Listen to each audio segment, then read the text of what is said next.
Olá, Conselho do Perito. Vamos falar dos níveis de atuação do perito fisioterapeuta, do assistente técnico e do jurisconsultor. É muito importante que nós, quando formos ingressar no universo da fisioterapia forense, que a gente entenda quais os níveis que a nossa atuação vai alcançar.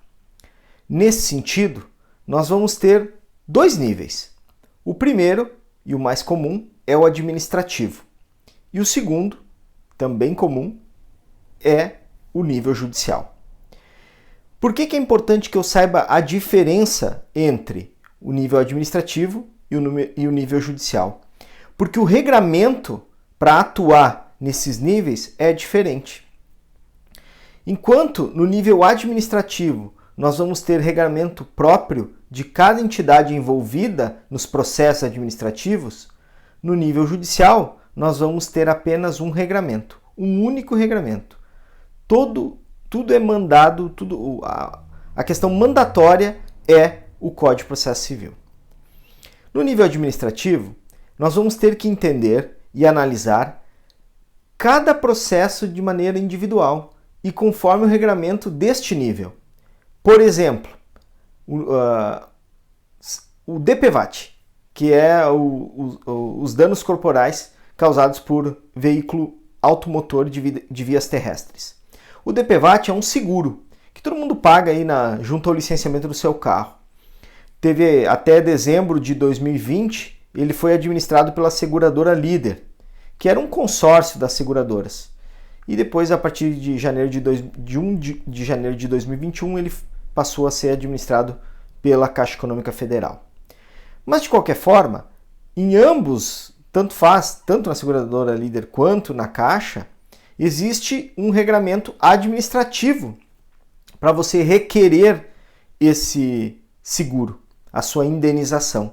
E você tem que seguir alguns ritos, né? Você tem que seguir alguns passo a passo. Por exemplo, você tem que comprovar que você sofreu o acidente de trânsito para que você faça jus à indenização. E como é que você vai comprovar isso? Através de um boletim de ocorrência por uma autoridade competente que vai firmar que atendeu aquele acidente.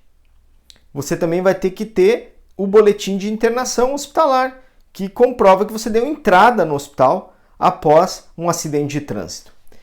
E junto a isso, você tem uma série de documentos que você vai ter que juntar para que você realmente comprove que você teve um acidente e, consequentemente, uma indenização. Tudo isso acontece no nível administrativo. Você vai enviar para a seguradora, ela vai analisar, vai auditar e vai te dar uma devolutiva. Ou ela vai te pagar, ou ela não vai te pagar, ou ela vai dizer que faltou documento. E aí você vai discutindo ali naquele nível administrativo.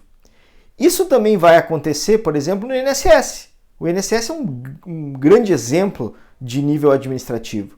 Você passa pela perícia médica do INSS administrativa, que é digamos assim, o pré-requisito, o requisito mínimo para você pleitear um auxílio-doença, auxílio incapacidade, benefício por incapacidade temporária ou permanente, que é os antigos auxílio-doença e aposentadoria por invalidez. Então você tem que seguir ali uma rotina administrativa para requerer o seu benefício. Se você tem, por exemplo, uma pólice de seguro, você tem lá uma previdência privada que tem uma pólice de seguro e porventura você venha ter algum acidente, algum problema, você vai ter que pleitear essa indenização, você quer buscar essa indenização, você vai ter que fazer o quê? Ler a pólice. A pólice nada mais é do que o regramento administrativo para que você possa requerer a sua indenização. E aí, qual é a diferença para o nível judicial? Se em alguma dessas situações que eu citei aqui de exemplo, você se sentir injustiçado, você não concordar com a indenização que você recebeu da seguradora Líder, com o fato do INSS ter negado o seu benefício, com o fato que a seguradora lá negou a sua apólice, você se sentiu injustiçado, o que você faz? Você pega o processo do nível administrativo e leva para o judicial. E lá no judicial o regramento é o Código de Processo Civil. Por isso que quando às vezes a gente ouve assim, o fisioterapeuta não pode fazer perícia do INSS. Não pode fazer a perícia administrativa do INSS. Porque lá no INSS, quem manda é ele. O regulamento administrativo é dele, né? Porque a perícia tem que ser médica, tem que ser feita por um perito médico lá no INSS. Está escrito na lei do INSS.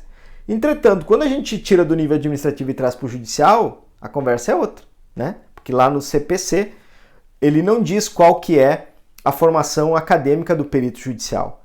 Lá ele diz que o perito tem que ser especialista no objeto da perícia. Então, quando você tira do nível administrativo, que você não concordou, você traz para o judicial, o regulamento é outro. Lá não existe perícia médica, não existe perícia fisioterapêutica, são todas perícias técnicas judiciais. Então é importante que você entenda essas diferenças, até para que você possa se posicionar. No nível administrativo não existe assistente técnico e também não existe perito judicial. Nesses casos, você vai atuar como jurisconsultor no nível administrativo.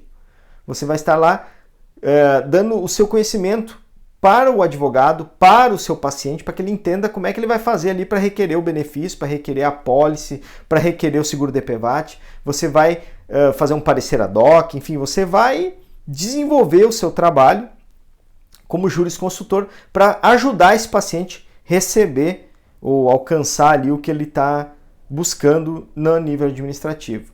Na sequência, se ele se sentir injustiçado nessa auditoria e tudo mais, ele vai tirar do nível administrativo, vai trazer para o judicial, e aí no judicial sim você vai ser ou o jurisconsultor, continua, né? Ou você vai ser indicado assistente técnico no processo, e aí você vai se tornar o assistente do paciente. Então, esses são os níveis, as diferenças dos níveis de atuação que você tem que entender para que você possa se posicionar. Fechou? Se você gostou do vídeo, dá um joinha. Se estiver assistindo no IGTV, dá uma curtida. Comenta a tua experiência com o nível administrativo ou judicial, né? Para a gente trocar essa experiência. Salve esse vídeo, pode ser que te ajude em algum momento. Compartilha ele com quem precisa entender essas diferenças e, mais uma vez, me ajuda aí, te inscreve no canal. Me segue no Instagram, @DouglasGarciaFísio também. Fechou? Valeu!